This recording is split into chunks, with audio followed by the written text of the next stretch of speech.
इनमें कितना लोग माई से प्यार करना था, हाथ उठाओ तो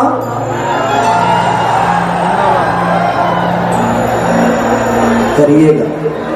है ना लोग माई से केस चले लगा।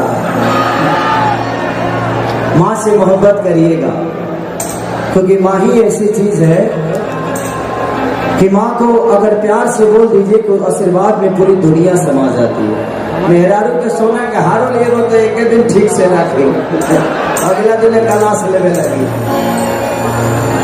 बताए मेहरारू में माई में कितना अंतर होगा। दोनों औरतें हैं, लेकिन माई में और मेहरारू में बहुत फर्क होगा। कि माँ के ज्योति से नूर मिलता है, सभी के दिलों को सरूर मिलता है। कि माँ के दरबार में जो जाए खाली है, उसे कुछ न कुछ जरूर मिलता है।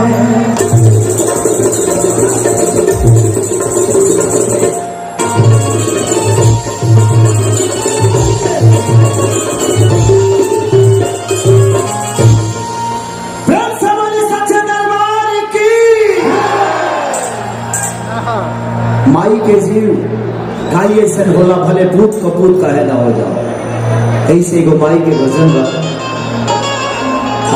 तो हम लोग जानते बड़ा कि हम का गाई बेंचों का लेवल उठा के रखिए। बिहार सरकार में मंत्री बड़े का ही नहीं, बाकी लोग ठीक में छुपा जाओ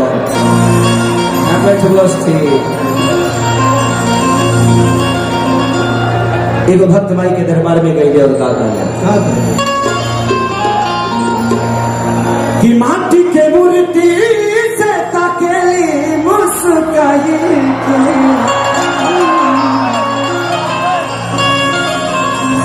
सुनरिया पिया हो, सुनरिया पिया ले जाई बदल के चुनरिया पिया।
Happy Note. बैठ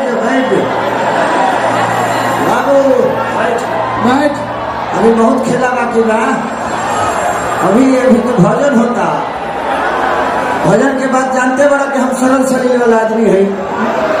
बहुत सारे कॉन्सेप्ट हैं। मैन को बुहा बाकी बा। आपको पता है, आप आराम से बैठिए, अभी बहुत कुछ बाकी है। और ये महोत्सव सिर्फ आज ही इसी साल नहीं हो रहा है, शायद हमारे जन्म से पहले से हो रहा है ना चचा? ढेर बोल रहे का ठीक है। 10 बरस पहले से हो, ठीक है। 15 बरस हमारे उम्र के 2008 ले तो हम लिट्टिए बेचत हनी। 25 बरस से होता है। 30 बरस, 5 बरस। अच्छा ठीक है, कौनो बरस होता ना, बस होते का चाहिए। चलिए, लेकिन इस महोत्सव में आने के बाद एक चीज आभास होता है कि यहाँ सम्मान कितनी मिलती है। हम लोग हमारे तो महीना में 4-5 गो कार्यक्रम हो ही जाला, लेकिन सम्मान जो रउआ लोगन के सामने मिल जाला, रउआ लोगन से मिल जाला, वो बहुत कम जगह होने के मिल जाला।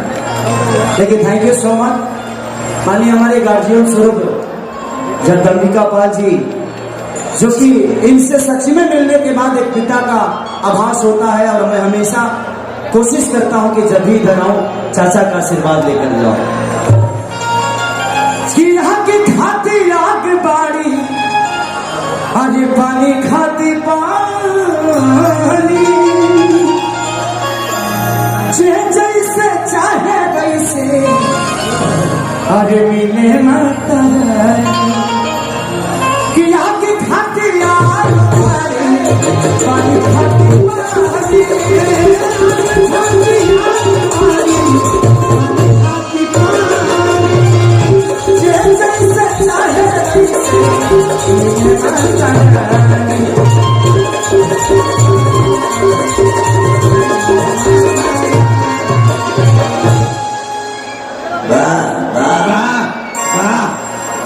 कि मैया सभा के दर्शन देली मन हर साई के।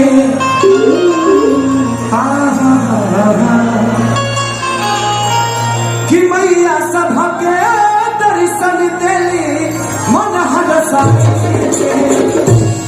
सभे के दूत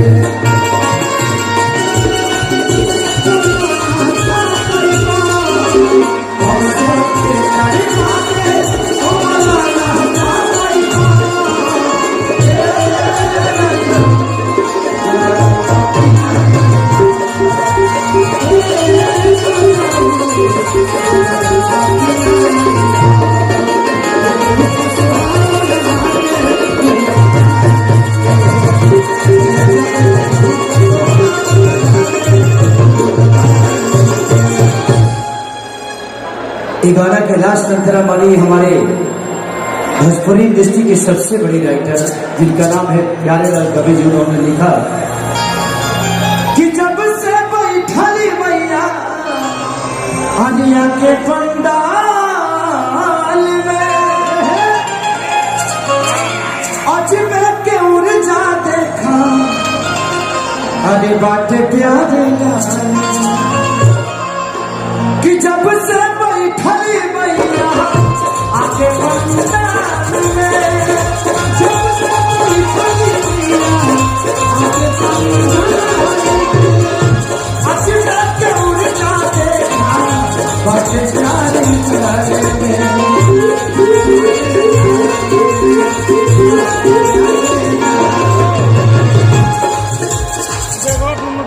कि खेसरिया सभे कुछ पवल से देवी भजन लगाही कि खेसरिया सभे कुछ पवल से देवी भजन लगाही।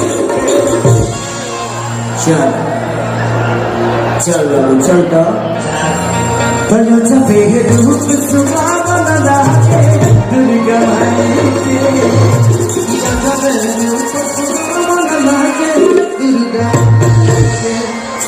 कि अजब रूप सुहावना लागे दुर्गा।